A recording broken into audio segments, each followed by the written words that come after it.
to Screams and Streams, the podcast that looks at the best and worst horror movies as rated on Rotten Tomatoes from 1970 onward. I'm your host, Mike Caron, and with me is my co-host, Chad Campbell. Before we get to today's film, we'd like to invite you to check us out on Instagram. Our handle is @ScreamStreamPod. Also, be sure to check out our website at www.screamsandstreams.com. Just a warning, in the podcast, we do jump around the plot when we are discussing the details, and we may end up spoiling the film if you haven't had the chance to see it yet. If you are someone who doesn't like spoilers, we recommend that you stop listening now, check out the film, and then rejoin us for our discussion. Today, we are looking at Dario Argento's film, Deep Red. It scored 93% on Rotten Tomatoes. So let's get into it. Chad, do you want to give us the plot summary? Sure. A psychic who can read minds picks up the thoughts of a murderer in the audience and soon becomes a victim. An English pianist gets involved in solving the murders, but finds many of his avenues of inquiry cut off by new murders, and he begins to wonder how the murderer can track his movements so closely. That is our synopsis provided by the IMDb website, who also gave it a 7.5 out of 10 as a rating. So, yeah. We'll get into that. I'm speechless. Talk about that a little later. Yeah. So why don't we get into our first impressions on the film? What did you think of it as you watched it? It's actually not a bad film. I like the music at the beginning, the kind of Halloween-esque song that they played during, not the children's lullaby, the song that was in the credits, and then it comes back later on over and over when he's making discoveries. Mm-hmm. So I liked the music for that. This is probably the first film that we've watched that kind of almost gets into that slasher type genre, because the death scenes in this are so gory and there are multiples of them. So I thought that as well.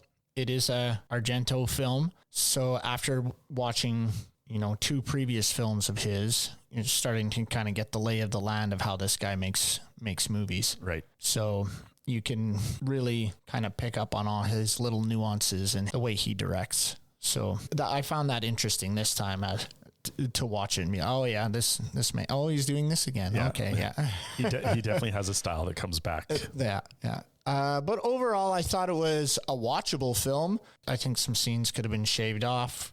The pacing's a little awkward, kind of slow in a lot of spots. They add humor that I don't think is kind of cheesy and slapstick.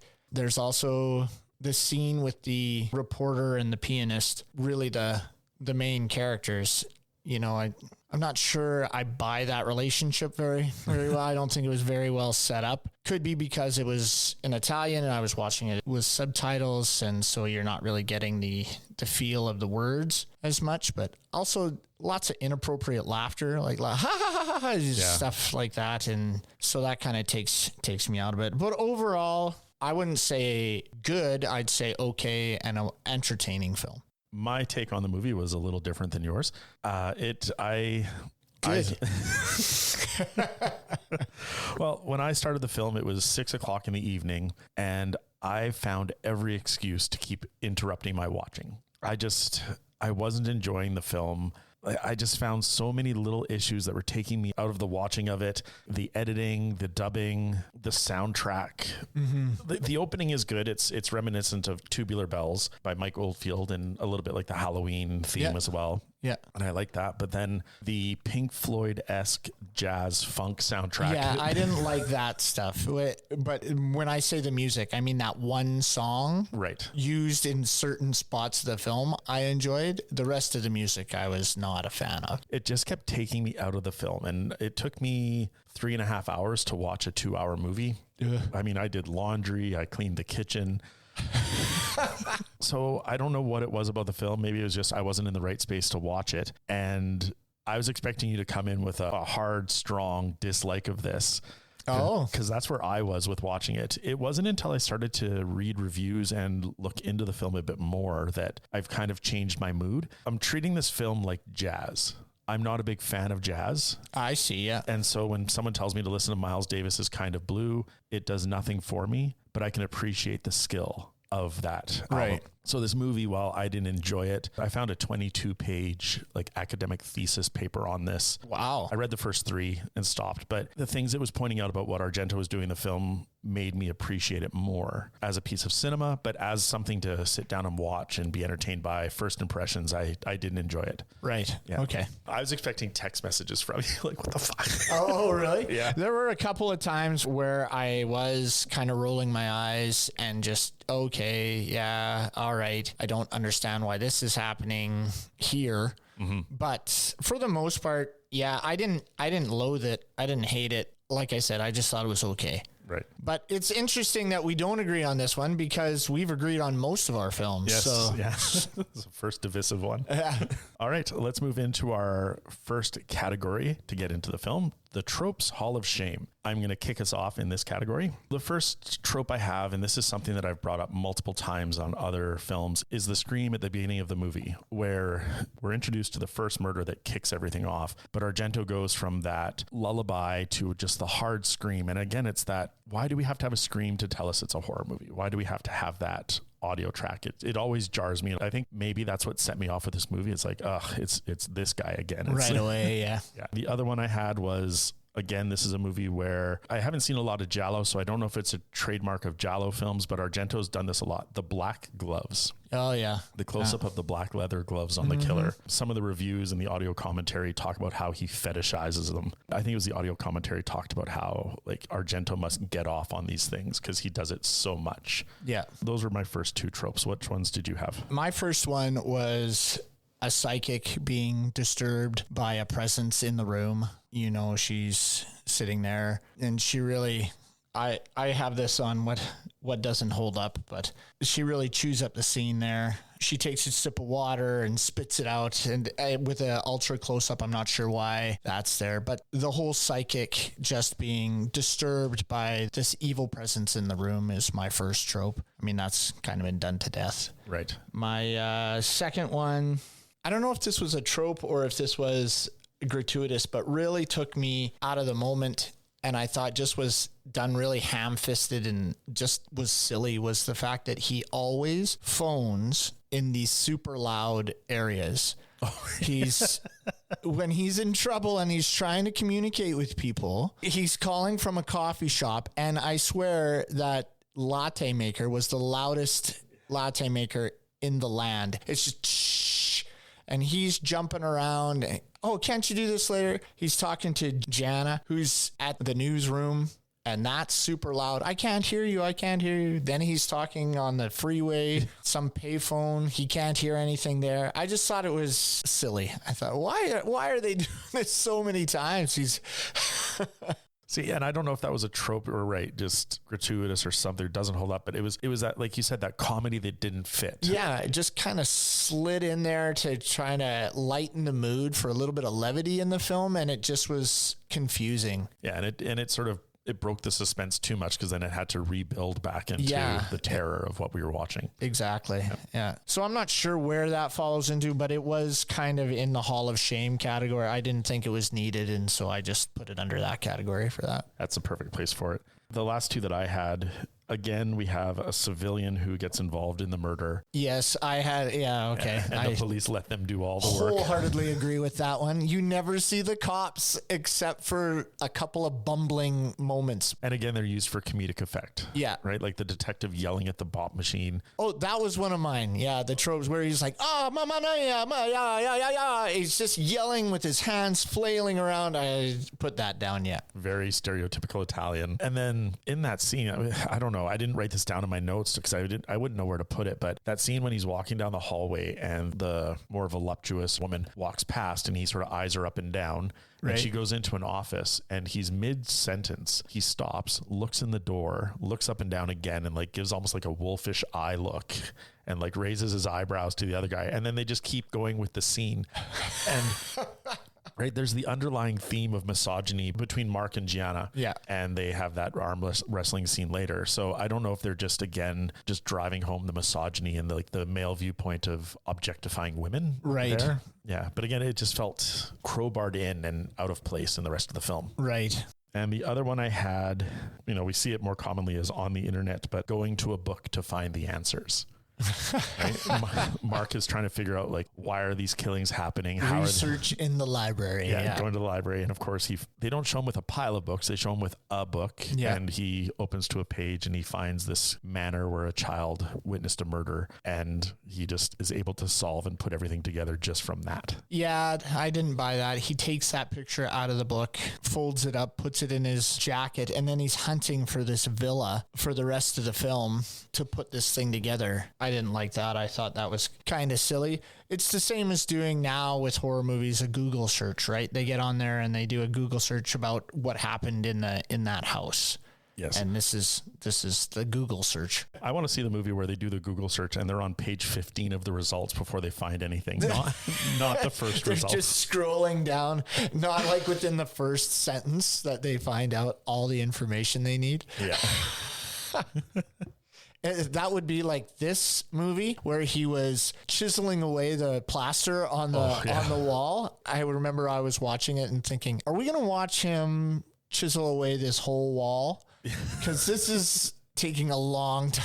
Yeah, Argento shot that in real time, and it was, but it did build up the suspense of what's behind the wall. It sure did. We're going to move on to our next category, and this is one-liners. Chad, what do you have? I have a few. One of them was the psychic in that scene where she finds the guy. And these aren't exact, these quotes that I've written down. They're kind of as I was making notes while I was watching the film. But the one was like, you've killed and will kill again. I thought was kind of ominous, even though she delivered it a little, I don't know, over the top. I thought the line itself is kind of timeless. Yes. Yeah. So I like that one. There was another one I had, which is probably on this one and is also what doesn't hold up, where Carlos is drinking and it's right after your scream. And he says, the pianist, he says, "Oh, what was that?" And Carlos says, "Oh, maybe a rape." And I was, what? And then he does a cheers to the deflowered virgins. And I was just blown away that was even in the film. That probably hits these two categories. One-liners that really shocked me and took me out of the moment. And then also doesn't hold up. Yeah, I had that in doesn't hold up. I was just shocked when that line came on the screen. And very early in the film. Like it's within the first 20 minutes of the film. And he says that. And I was just blown away as to why that was even in the movie. It's not funny, first of all. No, and it doesn't add to the characterization of Carlo and what we learn later. No. And there's no sense of crime built up that women are being targeted for that purpose in this film. So it's just kind of a offhanded remark that doesn't make any sense. And it sort of makes you dislike Carlos. As soon as he said it, I was not a fan. Yeah. And Mark just lets it roll off his shoulders. Like it just lets it hang there and just moves on. So he kind of laughs about it. "Oh, Carlo, you scamp." Yeah. It's a really off-putting line and I didn't like it. And then after when he holds his glass up and is like, "Here's to the deflowered virgins," I was just, so not only are you making a horrible joke, you're also like making a toast about it. What's going on? And then it's never revisited. Like we see Carlos's character evolve. We see where he is in his life, but you don't see anything really why he would make that comment or anything like that. So no, because it doesn't relate to the other things we learn about him. Right. So I don't know. Those were mine. I just threw me for a loop. This is an awkward segue or transition into mine because the line that I liked actually is another one from Carlo, but I quite liked what he did here.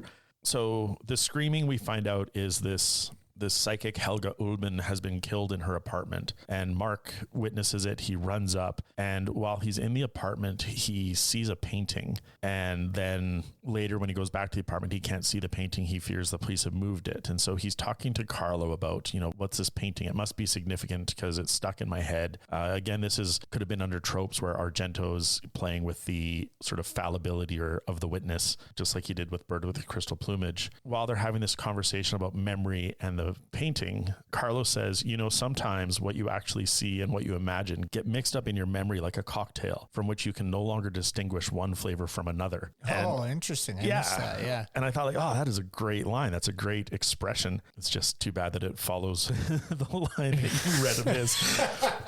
It's interesting because Carlo, he's Mark's friend, but he's not very supportive in his concern. And at that point, we don't know why he's sort of dissuading him or... Yeah, just get out of here. Don't worry about it. Why are you still here? Yeah. I thought that was quite the lovely and poetic line. No, that is actually good. I missed that one, or it didn't resonate with me as it did with you. But yeah, that's an interesting line that he says. Yeah, for sure. We're going to move into our next category of what doesn't hold up. I'm going to start off with this one. And for me, it was the music. Okay. You mentioned the music at the beginning, which was good, but then the opening lullaby was good, but it was almost too over the top, too prominent in that scene. Yeah. Argento's playing with childhood innocence and the loss of that, but the lullaby just sort of took me out from that first opening suspenseful theme. Yep. From the lullaby to the rock instrumentals that as we go through the gallery of objects when he's going down the hallway. Yeah. And I sort of stopped taking notes about the music at that point, but every chase scene, every suspense scene, every murder scene is this weird funk, Pink Floyd atmospheric music that just doesn't build suspense. It would be better suited in a San Francisco cop chase scene. Yeah. Yeah. How about when he drops the flashlight when he's trying to get into that building and then he climbs down, and when he hits kind of around the pillar of that house, it just goes to shh for a long time. And I was so confused as to why that was there. I didn't know if that was wind in the trees, but it sounded put in. It sounded like a sound effect that they wanted to make sure that you heard. It was a part of that score. I don't know. It was nasty. It was weird. Yeah. Do you want to do one of yours? My first one is the blood. I thought the blood looked very fake. In all the scenes they did, the blood didn't sell for me. Yeah, it's that red paint. Yeah. Another thing that didn't age well for me, just because it took me out of the viewing, there were certain things that just disrupted my engagement with the film and the environment it was trying to create. There's the scene in the plaza where Carlo and Mark have a lot of their conversations, and it's right outside the apartment where Helga's murdered. And there's a bar called the Blue Bar in the background where Carlo is the piano player, and it's stylized after Edward Hopper's Nighthawks painting. It's a very famous painting, and I know it was intentional once I looked into it, but once we saw that at the back of the plaza, I was like, hey, that's just like that painting.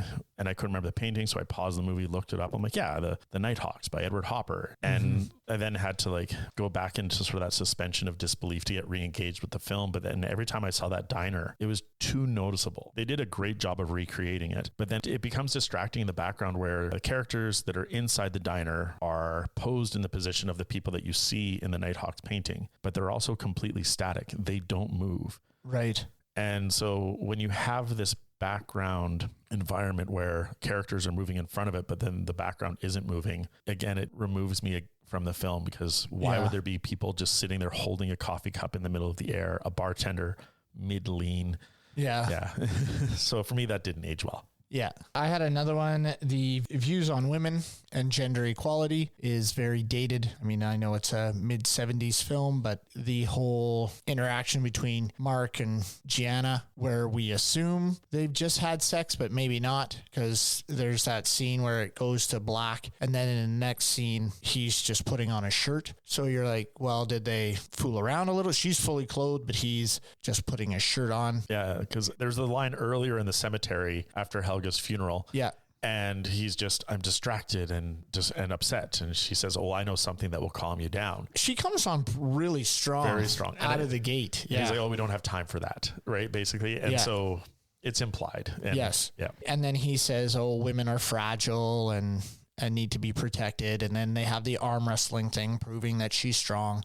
And then in the next scene, he's like, well, women may be strong, but it's men's intellect that really sets them apart. And then she proves that she's also very smart. And so I don't know, just the views he has on women and is very outdated. Again, the paper that I read talked about this a bit, where Argento is sort of flipping what we usually see in the Giallo film, which is that confident man who gets involved in these crimes and solves them. So he's taking Mark and he's emasculating him. And one of the things I'm going to talk about later, but the scenes in the car where his seat is broken. Right. Goes down. It definitely gives her power, right? Because she's sitting so much higher than he is, looking down on him in the whole scene. The thing keeps flipping down. The visor keeps flipping down. He keeps having to adjust it. Yeah. So he has no power there. Even in his investigation, he's sort of incapable of stopping the murders until the very end. So that scene with the arm wrestling, I guess it's Argento just sort of saying like women are strong, and that whole conversation. Yeah, the views on women didn't age well, but it's just interesting that Argento was trying to flip that. Yeah, so he inserts that into the character to prove his point, the opposite of Mark's viewpoints in the film. Right. Yeah. So I guess Mark's views are outdated, not necessarily Argento's views in the film, because he's trying to switch those roles around. Yeah. For me, another thing that doesn't hold up was the editing. I know that we were watching the new restoration that came out in 2018. This film has two different versions from its release. There's the 2 hour and 7 minute Italian version that was released to Italian cinemas. And then when they were doing the English dubbing, one of the actors is like, I'm not dubbing a 2 hour movie. And so he forced Argento and the producers to remove certain scenes. So some of the film was in English, some of the film was in Italian. The Italian scenes were the ones that were not in the American release. But I'm not talking about the editing between those. It was just the overuse of close-ups and shooting from multiple angles. I didn't understand what Argento was trying to do with the camera. Yeah, there's a lot of rolling dolly shots. There's a lot of quick cuts to the next scene. Mm-hmm. There's no segue or easy transition into the next scene. It's just boom, he's at the door. Or they fade to black for no reason. And cut all audio, and then it's into the next scene. Sometimes the fade to black even makes sense. There's a scene where Giordani is in his office and it cuts to black, and the very next shot is Giordani in his office again. So I never understood what he was doing with that, and the different camera angles, like you said, the tracking shots. One of the videos I watched on YouTube about it and the essay talk about how he's putting the camera into three perspectives. There's the audience, the killer, and the victim. Right. And reading that, I'm like, okay, I get what he was doing with the playing in certain scenes, but as casual viewing where you're not looking for the language of cinema at that depth, it became disjointing for me. Yeah. No, I agree. Yeah. I think it is very, very hard to act believably drunk. Yes. A lot of people have tried. I notice it seems in a lot of movies, a character seems to be absolutely hammered, and then something will happen and it snaps them right out of it, and then they're sober and they can drive and function and do whatever they need to do. Right. Carlo, to me, was not a believable drunk. No. He often would say how drunk he was, how much he had to drink, but he was remembering stuff. He's speaking fine. He's walking fine. Basically, all we have to go on is the fact that he has a glass or a bottle, and he's stating multiple times that he's drinking, or other characters are reinforcing the fact that he's been drinking all day. Right. It's the only way we have to know that he is drunk. I didn't believe that. Took me right out of it, and I thought it aged pretty poorly. I was going to say his body position as well, because he's always slouched or leaning. Yeah. Right. So there's that. There's the scene where Mark goes to find Carlo at his lover's house. Yes. And Carlo's on the bed and he's sort of just laying there dead weight. And there's a bottle of whiskey beside him on the nightstand. Had that bottle of whiskey not been there, I would have thought he was sick, not drunk. Yeah. He looked like an ill person. He is a little pale, and you get kind of the impression that he's trying to drink himself to death, right? Because he's constantly drinking. Everybody says, oh, he's had so much to drink. One of the funniest things that I thought was when they said, oh, why don't you just put your head under cold water and that'll help you. Then he comes out and they say, would you like some coffee? And he says, oh no, it's too late for coffee. It's like, you're worried about staying up. You've been drinking yourself to death for the last however long. But coffee at 11 o'clock is going to be too much for you. I need a good night's sleep so I can keep drinking tomorrow. But that was just ridiculous. You know, usually people, I know it's a myth, but usually people say, oh, have a cup of coffee to sober you up. But yeah, he just, no coffee for me. It's too late.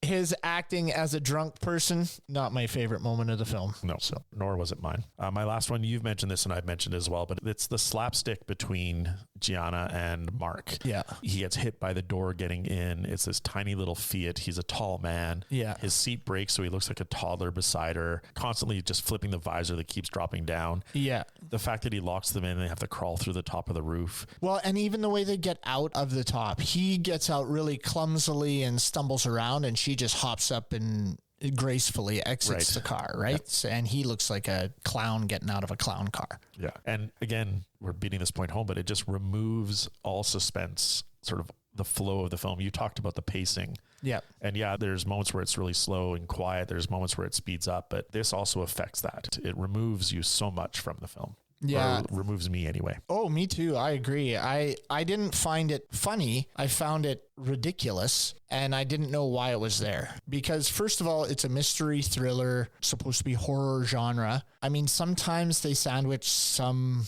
comedy in horror movies, but not like this. This is like Dumb and Dumber stuff. I was going to say, it's almost Peter Sellers in the Pink Panther. Exactly. Yeah. Yeah. Inspector Clouseau trying to solve the crime, right? Right. Yeah. This bumbling idiot finally figures it out by accident almost, right? So, and I guess had there been more sort of blatant jokes or a punchline at the end of the film, maybe we could see it as Argento was attempting to make a comedy giallo. But I think the messages and his attempts he makes at cinema art, it's not intended to be a comedy. So. And it's so violent. Mm-hmm. The murders are so bloody and gory and, you know, very unsettling that to put comedy like that in it, I mean, you could have different types of comedy, but the whole just slapstick stuff doesn't really go well with the genre of film that he's trying to do, in my opinion. Absolutely, I agree. And with that mention of the bloodiness, let's get into our next category of most gratuitous scene. So do you want to start?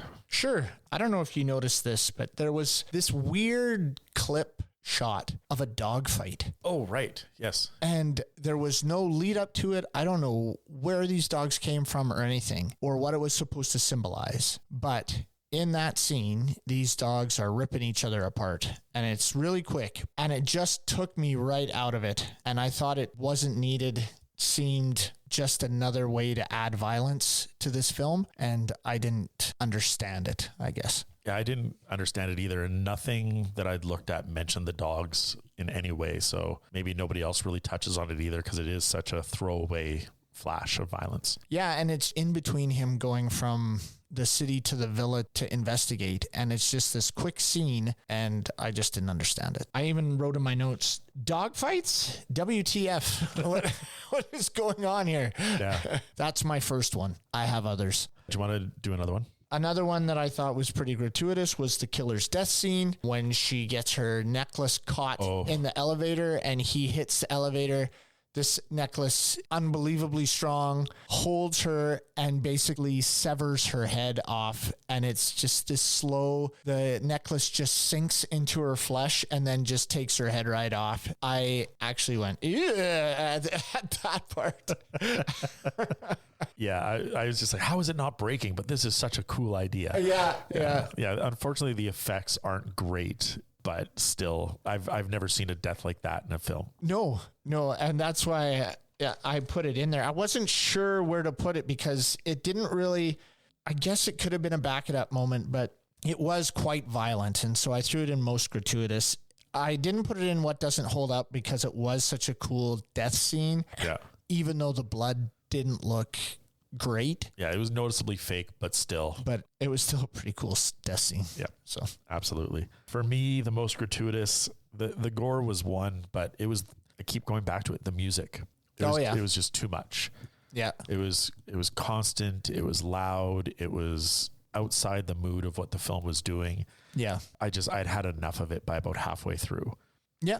No, I agree with that. Other than that one song that I liked, I thought the rest of the score was, just way too jazzy, overdone. He's walking down a hallway and get boom, boom, boom, boom. What is happening here? We're supposed to be building tension. I don't get it. Yep. Yeah. No, I wholeheartedly agree with that.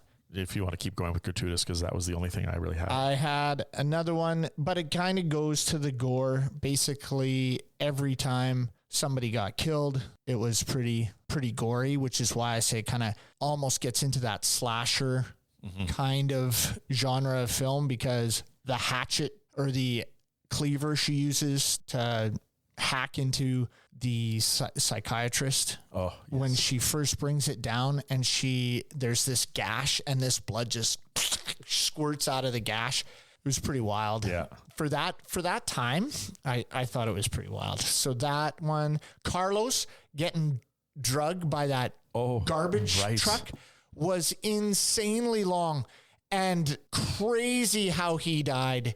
spoiler alert, he gets drugged by this garbage truck, and then he gets swung into a curb, smashes his head on the curb. He's still alive. And then a car runs over his head. It is unbelievable. Yeah, when he hits the curb, I was like, oh my God. And then you see the car coming, and I was just like, they're not going to. Yep. I didn't think so either. It just explodes his head all over the the head. Camera. Just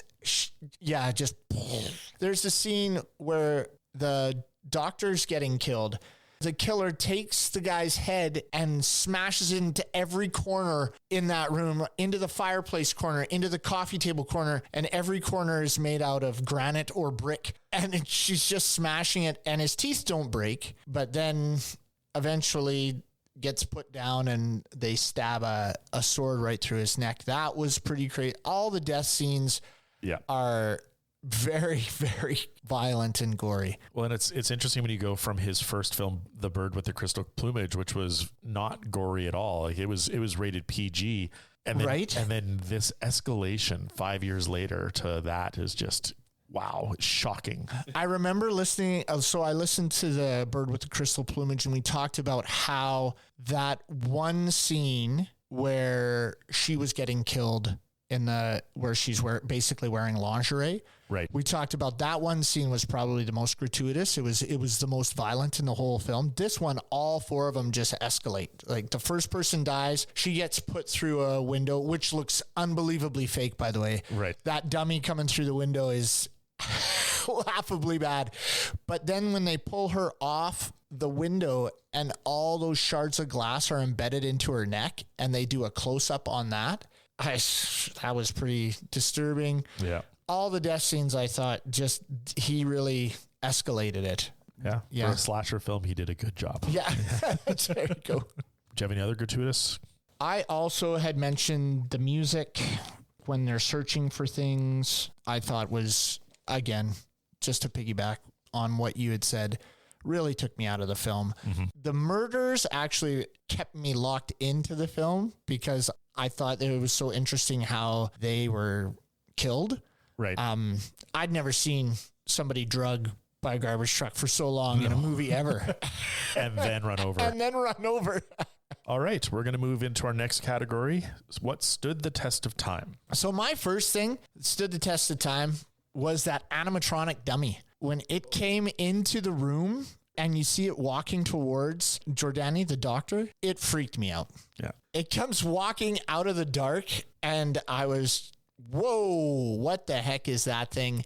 He smashes the head and then it has this weird smile and look. Well before Jigsaw's little puppet want to play a game, This guy was freaky.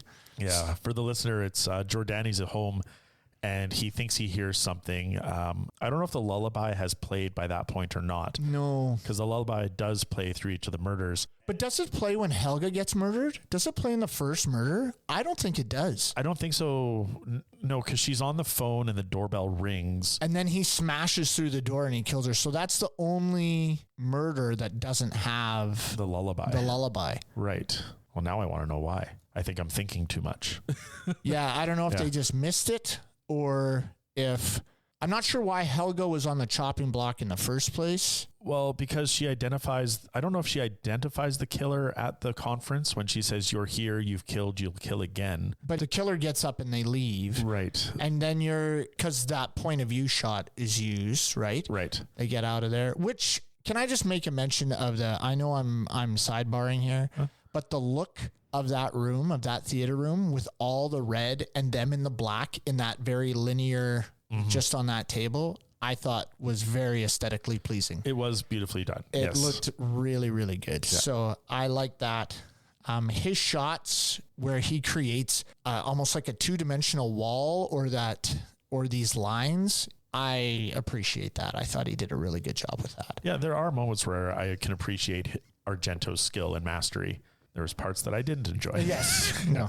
Anyways, that was my sidebar, but I think Helga's a target because the killer feels, identified or known.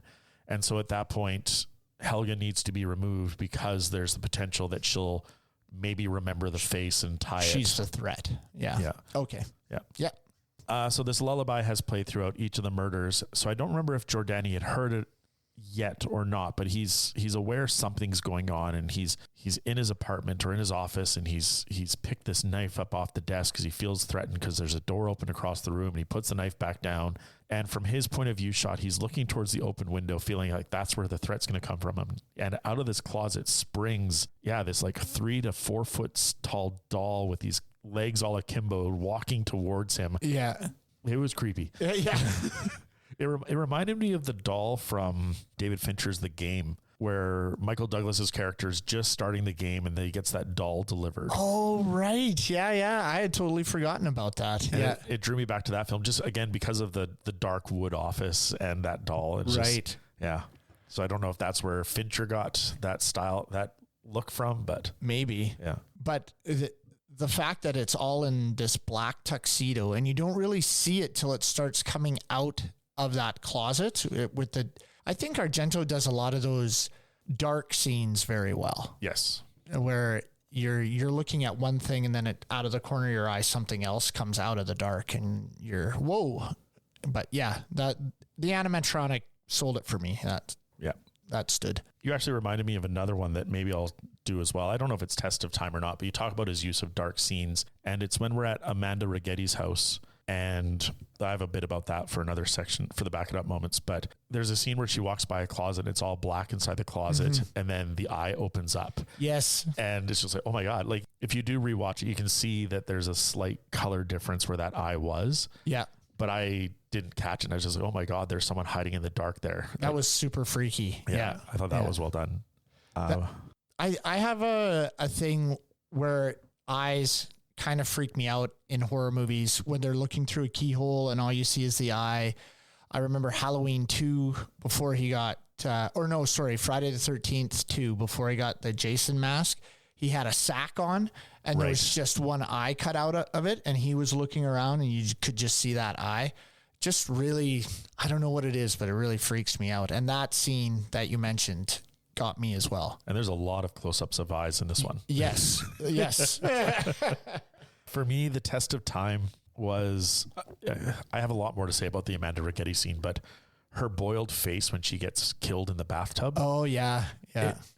The audio commentator said that it didn't hold up and it wasn't great makeup, but I quite liked it. I thought, like, for boiled flesh, it was red, it was raw, it wasn't over the top. It's, to me, it would what someone's face would look like if they were held into boiling tub water like she was. It blistered too, right? Because when she first got put into the boiling water, it was just red and kind of puffy.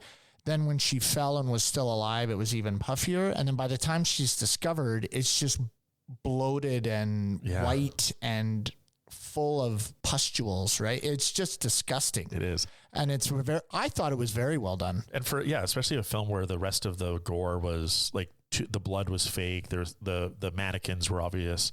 I thought that was a very well done. One of the more realistic deaths that didn't really take you out of it. I remember watching it when he turned on the scalding water, and just thinking, oh, scalding water, that's a horrible way to go. Then he just dips her in there. Did you have another test of time? I have two, actually. The point of view shots from the killer's point of view coming through, especially when they're in Marco's apartment and he's playing the piano, and then all of a sudden he hears something. I made a note, why wouldn't he close the door sooner? Because he gets up from the piano almost as soon as the killer's in his house. Right. And then he runs and closes the door. And then the killer says, I'll get you soon, or you'll die soon enough. Well, there's even the scene where he's playing the piano and we have that bird's eye view and the killer's shadow enters the room. You see the shadow. So he should have seen the killer at that moment. Yes. And still doesn't go right away to close the door. No, he grabs a statue and sits there and plays the piano with one hand with this statue in the other hand. And I was thinking the whole time, just go close the door or get out of the house. What are you doing? If you're not going to attack him, then at least get out of there. Right. But the point of view shots I thought were done really well. I did like the bird's eye view. I love bird's eye view angles in horror movies. I don't know what it is. They just look super creepy. Well, it just makes the character look so small and vulnerable, I think. Yeah. And when they switched to that, I remember watching Psycho and the bird's eye view when the cop comes up the stairs and the mother comes out of the room and gets him. That was one of the scariest scenes in the whole movie, I thought. So that bird's eye view angle. And so, yeah, I like that. But those were my best, stood the test of time. And the eye. I like the eye. Right. Yeah. I kept looking at the eye and like, who's the suspect? Who do I think is the killer? And like the eye was brown when the makeup was being put on. So the killer has a brown eye. Who has brown eyes? I know. I was doing the same thing. It's got to be this person. It's got to be this person. But I found myself making these assumptions, which I think is a good sign of a mystery thriller, is if you're invested enough that you're guessing and trying to figure it out, then you are kind of invested in the film. Mm-hmm. Whereas if you just don't care, you're just whatever, I'll just see who it is. I rewatched this with the audio commentary, and once you know who the killer is and the reveal that is given to give their identity to show Marco, or to show Mark that he knew who it was the whole time. Right. Rewatching the film, this film unfortunately doesn't play well in a digital world. I didn't rewind it the first time. I just saw the flash in the mirror of someone's face. Right. And just kept watching. But rewatching it, when you have the ability to pause or back up, you see clearly whose face it is. Like there's no distortion to the memory. There's no distortion to the field of view. So it would ruin the experience, I think, to pause at that point. Yeah. Because then when you meet that character later and you don't know anything about who the murderer is, and you have these guesses and these red herrings, you would just be like, no, it's going to be them. We'll find out eventually. So yeah, for anybody watching it, don't ruin the film for yourself. But in the theater, you wouldn't have caught it. No. Yeah. No. So. And I didn't catch it in the first. I didn't see the face when he was walking by, and he kept mentioning the painting. Mm-hmm. And I remember being, well, what painting did you miss? And maybe I was looking away at that time where he was walking down there, because I'll be honest, a lot of these investigative shots are long. Right. Yeah. There's a scene where they're looking through a bunch of files to find out who the killer is or who lived at the house. They're looking for that picture, right? In the archives from 1950. Oh my Lord. That scene could have been cut by about 5 minutes. It was way too long. Yeah. So there are scenes where you're just, okay, get to it. I do love that scene, because clearly that school is still in use. And like, we need to get to the archives of the school. They're not going to wait till the daytime when the school's open. They're not going to ask for, they just go and break in. At night. Yep. Smash the window. Just going to walk in there. Just going to look at this school's top secret files. Because again, why tell the police and involve them? No, we'll solve it ourselves. Yeah, that's right. When he walks down the gallery hallway of Helga's apartment to find the body, I do remember seeing the face in the mirror. Oh, okay. Like, I do remember that. I'm like, hey, there was a face there. But I never put it to being that's the killer hiding. I just thought it was a reflection of the painting on the other side, because it was clear it was a mirror. Yeah. But yeah, I never thought of any importance there. Yeah. Yeah. Until rewatching it, I was just like, pause. Oh, there it is. It is clearly that woman. Yeah. All right. Our next category is back it up moments. I've got 2 back it up moments, and we've already talked about one, but the doll coming out of the closet at Giordani's. So I'll just gloss over that one. And the other one is at Amanda Righetti's home. So for the listeners, the book that Mark is looking into or finding out all the answers in is written by this woman, Amanda Righetti. And so he's going to go visit her just to get a bit more detail about what was the murder in the house and what was the trauma and what happened.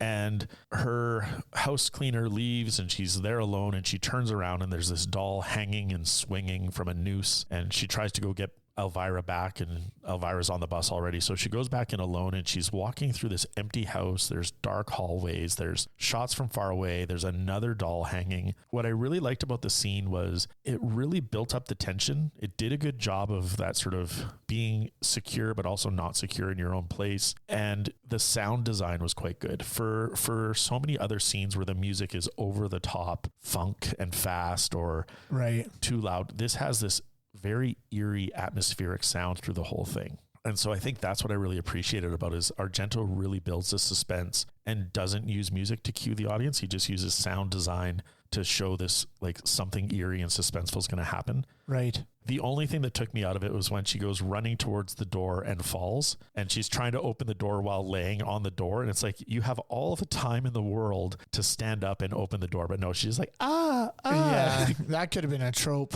The lady falls. Oh no, I can't get out of the It's like, you didn't twist an ankle because you walked later. Yeah. But I still like the scene. And then I did laugh quite hard because she has these two, I think, mockingbirds or... Oh, those lovebirds are they lovebirds, or they're a certain kind of bird that are supposed to be kind? Yeah. Yeah. And she, in her frantic need to get out, she knocks over this cage, which again, like, she could have gone around the cage, but no, she slams it off the table and the birds are out. And this is her house. Yeah. Right? Like, we're not in the dark fumbling around. No. Yeah. So as good as the scene was, it starts to fall apart and I start laughing. But the birds are now out of the cage. She's on her back and she grabs a knitting needle as a weapon to defend herself against the killer. But now the birds start to attack her. And this bird flies straight at her and she just stabs it right through the chest. Just like, oh my God, that's so good.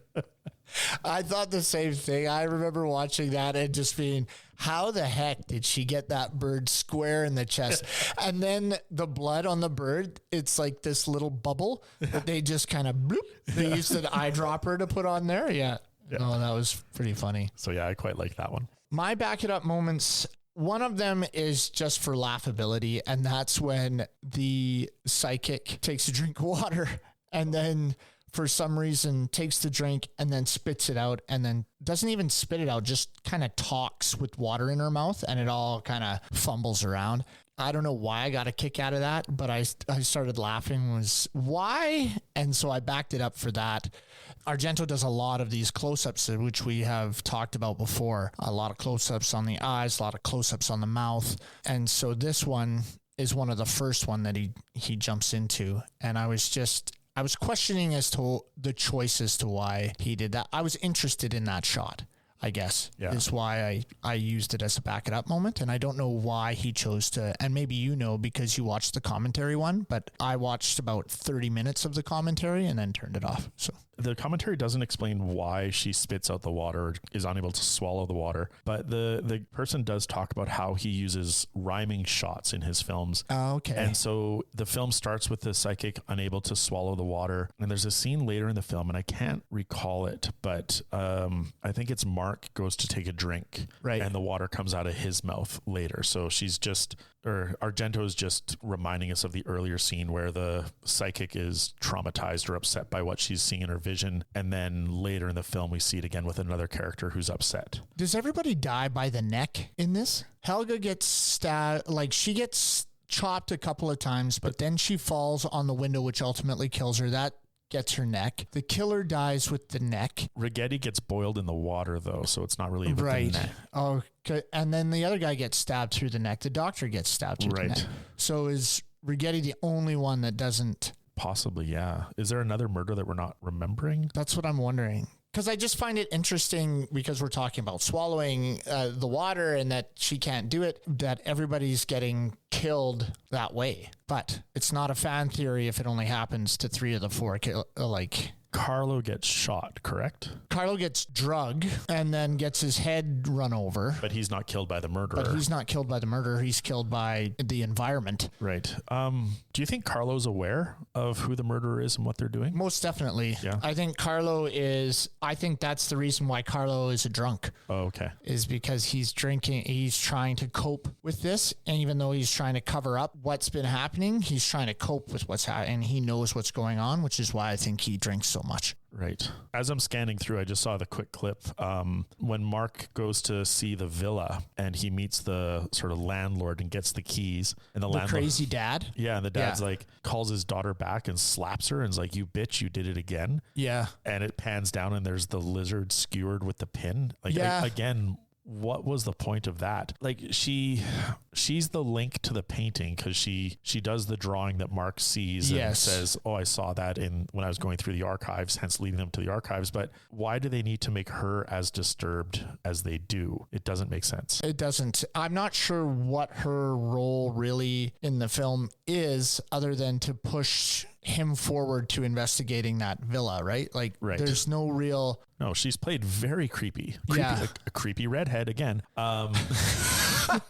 But she's played very creepy. They have that lizard scene. Yeah. But really, she could have just gone with him to the house, let him go in, and he still could have discovered the drawing without adding all that extra characterization to her. So yeah. Well, I don't know if they meant for more to be involved with her and then cut those scenes, but yeah, I'm not sure. This script was originally 500 pages. And Argento cut it to 300. Wow. Yeah. That's a large script. Yeah. So there's still 200 pages missing that maybe involves more of her. But then I think you got to axe that character altogether, because if you're getting just little bits and pieces of this character, it doesn't make any sense. He could have found that villa on his own. He could have done his investigation on his own. He didn't, as he did without the cops. Like, he doesn't need her pushing him to these spots. Does she?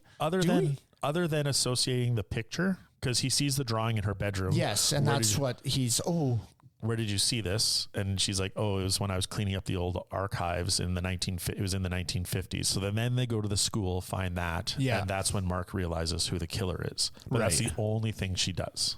Oh, and one more thing. The dolly shots of the killer's toys, I didn't particularly like. I mean, I know this isn't really a back it up moment. Maybe it could be most gratuitous. Didn't need to be there, I thought. They did show a scene where the rope was tied around the doll, and then we saw the doll hanging from the fan. But I think we would have got the message if we just came in there and a doll was hanging from the fan. I'm not sure if we needed all these shots of these toys that the killer used placed around. And that's where the audio commentary talks about how Argento fetishizes things, where it is completely unnecessary. It's similar to that scene in The Bird with the Crystal Plumage where the killer's in their shadow gallery looking and stroking their knives, and we get the close-up of their weapons. Again, we have this stark blackness and just these bright objects placed within it. So I think it's just Argento just loves to show off that style of room and the sort of connection to the killer's psyche, maybe. And he does show those knives again as well, right? He pans through all these toys and gets to the marbles, and then he goes up and he pans to these knives, which are stained with blood. And the two switchblades. Are there, yeah.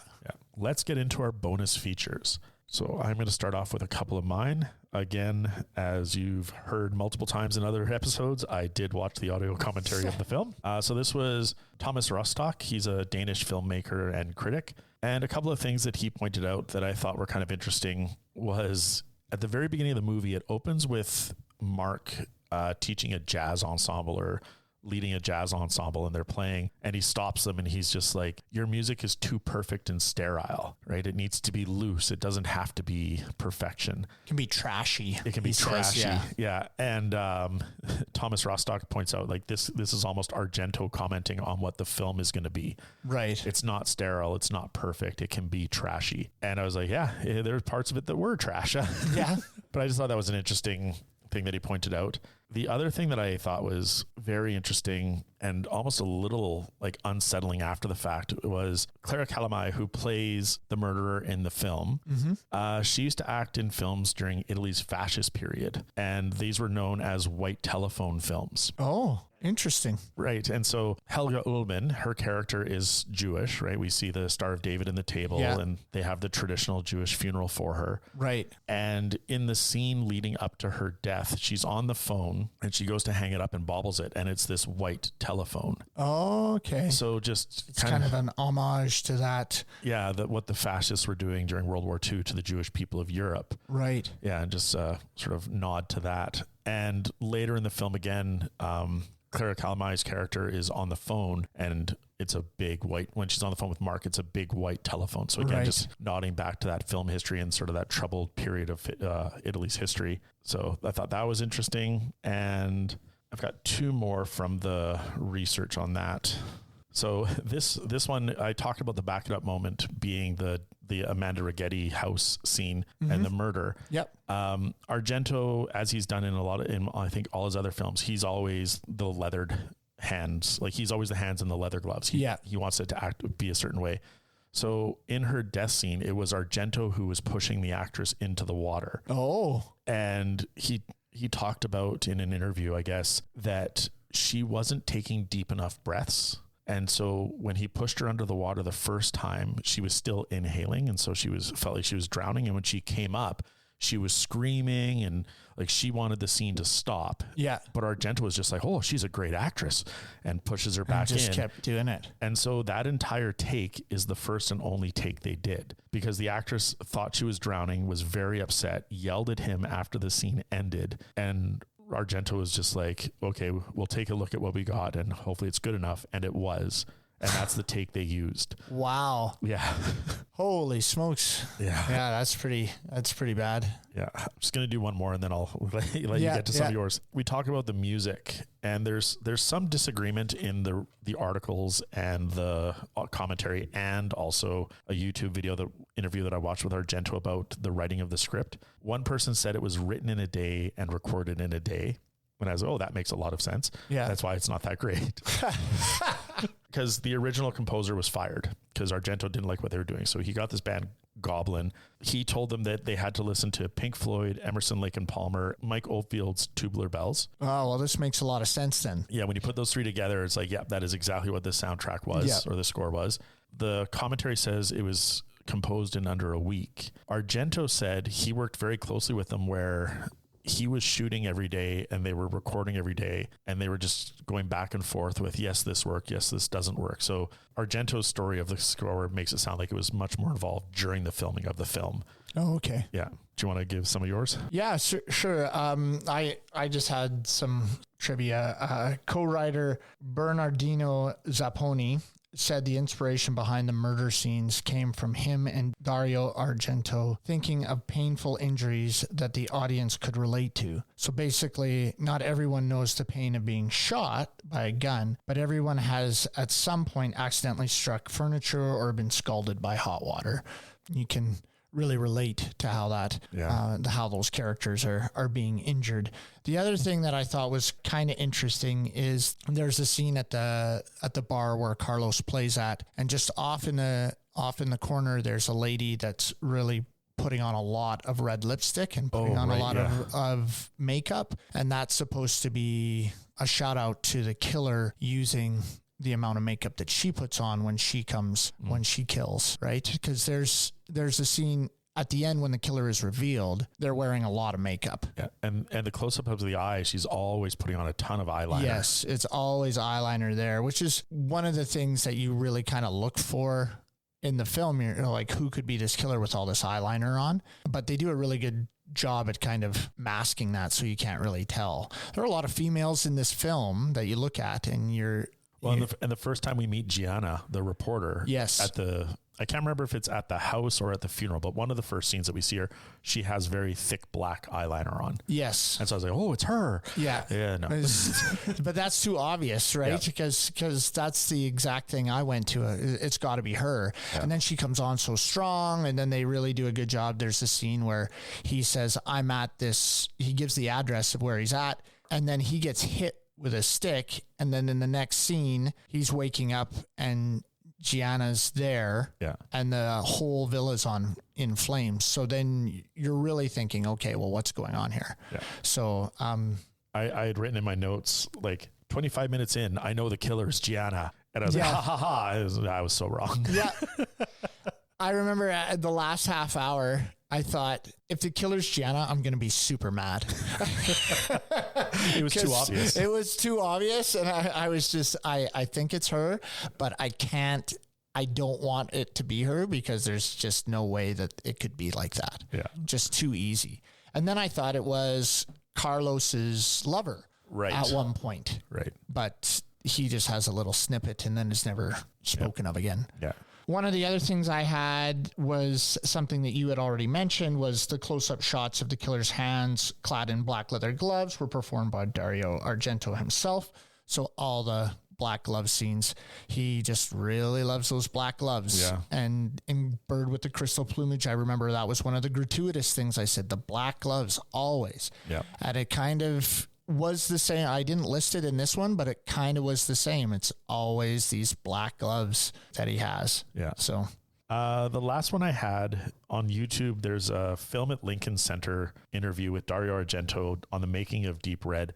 And I sort of wrote this one down this makes a lot of sense. You mentioned Bernardino Zapponi, the scriptwriter or co-writer. Yep. Argento relates that he worked on the script, and when they sort of finished it, Argento read it and didn't like it. So he took their script and he went off for a few weeks and he reworked it and rewrote it. And made it into the film he wanted. He then gave it to his father because his father's a producer, and he's like, here's the script of the movie I want to make. His father read it and didn't like it. And I was like, I get it. Yeah. Yeah. But then Argento said to his dad, like, but it's perfection. It's beautiful. This is my most beautiful film. And the dad's like, I don't see it. Argento says, like, I went ahead and made it anyways. And when his dad saw the finished film, he said it was beautiful. Huh. Yeah. So just interesting. I don't know about beautiful. No, I wouldn't say beautiful either. But I mean, there are definitely moments that I appreciate. It's like that Seinfeld episode where they say absolutely breathtaking. Sometimes you just say things to be nice. I don't know.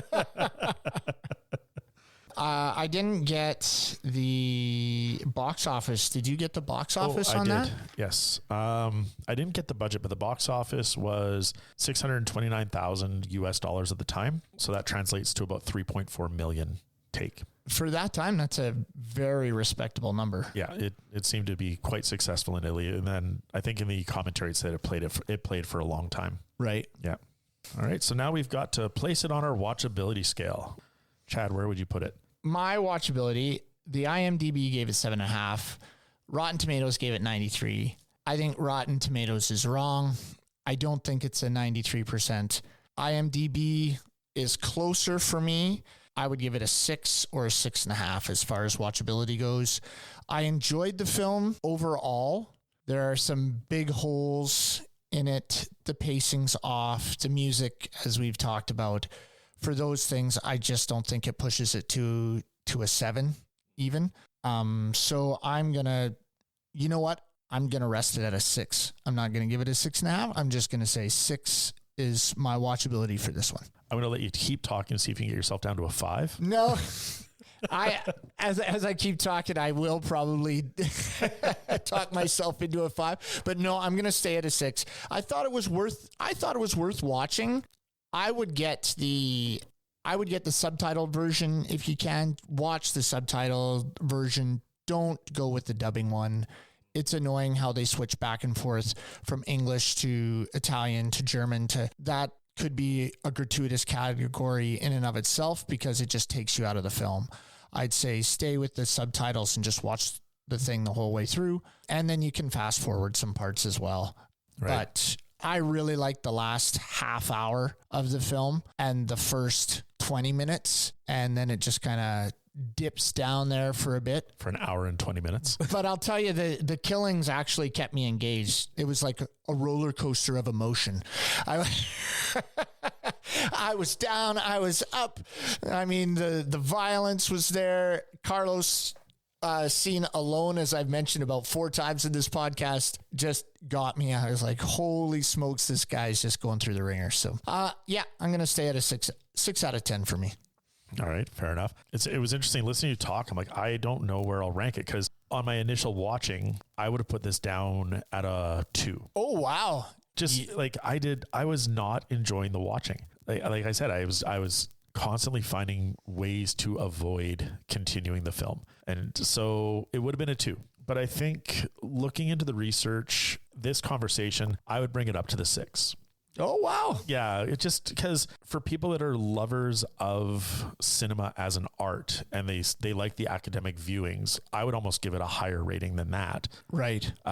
Especially based on the thesis that I read and the interviews that I saw. There's a lot that Argento's doing with this film, whether you think he does it well or not. In fact, I still have some of the film studies textbooks from when I was in university. Oh yeah. Up in my office. And so as I was doing my research, I went up and I got them to see, like, is there any reference to Argento? And there's not.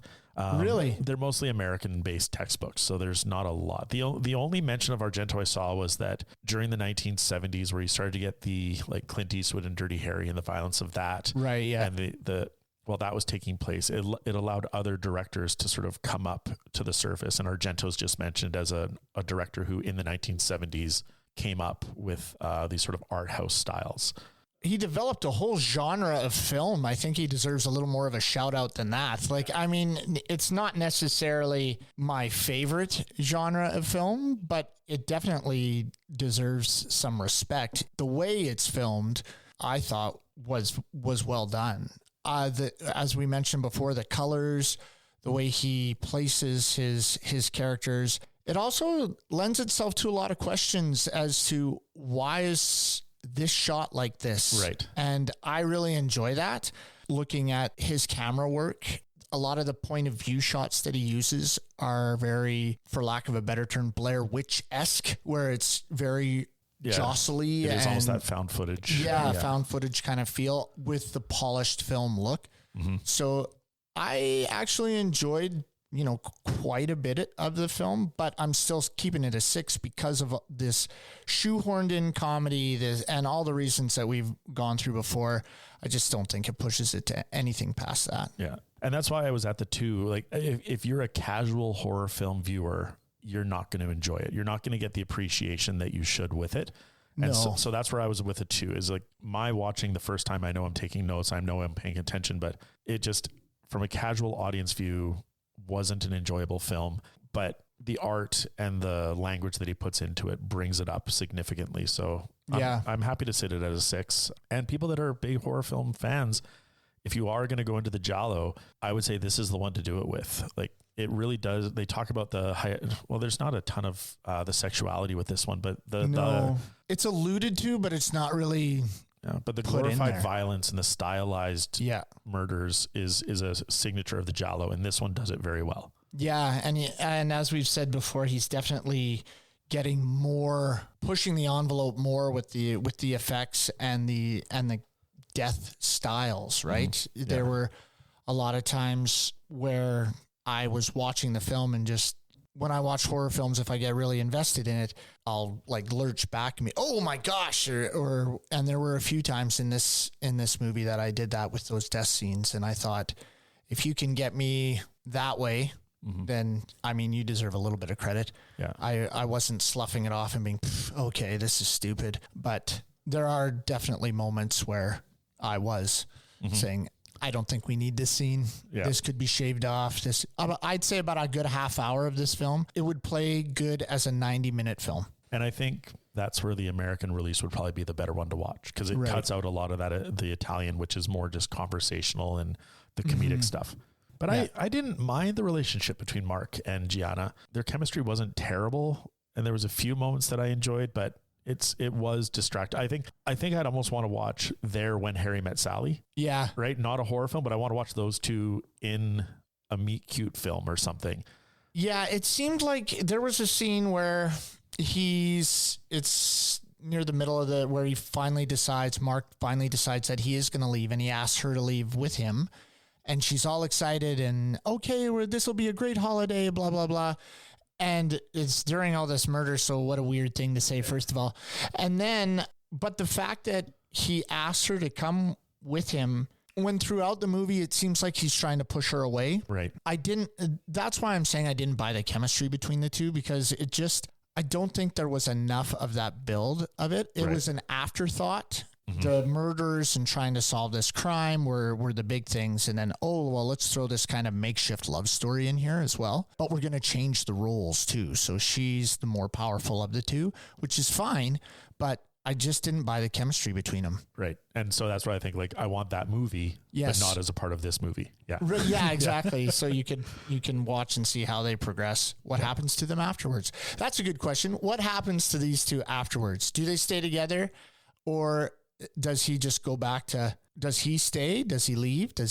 What happens with this guy afterwards? I think he leaves. Yeah? Yeah. You don't think he sticks around for Gianna and to water this budding love relationship? No, because I don't think I don't know. I don't think he has anything else going on in Italy. So I think he's heading back to America and just going on with his life. Yeah, maybe. Yeah. He is I guess he is a teacher. He's a professor at that conservatory, right? Right. So if he stays, but after you're, involved in something like that, maybe you just want to go home. Yeah. But I feel like their relationship is only the murders, only the investigation, right? Like she's a driven reporter, wants to find things, and he's engaged in it as well. And that's what brings them together. I don't see what's common between them after that. So she gets stabbed, but she doesn't die, right? Right. Yeah. So then she's saying all this for a story, right? At the end, and he's, stay alive. Like there's obviously some feelings there, but I don't know if it's enough to keep him. I don't think it's sustainable feelings. It's like Speed when they fall in love under stressful circumstances. Yeah. I will say one of the first things that I didn't put in my first impressions was the killing scene at the very beginning with the shadow and the child at the Christmas tree. Yeah, and the lullaby playing in the back, and then later on in the film when you see actually what happens and the fact that the child witnessed all that brutality, that was pretty disturbing as well for a flashback murder. Yeah. Right? And I thought the opening with the shadow play was good. Yeah. It was just the lullaby was too much in that. I thought so too. The lullaby alone was, and the fact that it played during these killings, it was almost like in Bird with the Crystal Plumage when it was as annoying as him always putting the black gloves on. Right. Right. Yep. It's just, here we go again. Yeah. It's that motif. And how many times do we hear a kid's lullaby or kids singing as the creepy version of, right. So there's something. Another trope. Yeah. Yep. Anyways, I think that wraps it up for today, doesn't it? It sure does. So thank you very much for listening to us. Be sure to check us out on Instagram. We are at ScreamStreamPod with stop by our website, www.screamsandstreams.com to check out information about all our episodes and the films we have covered so far.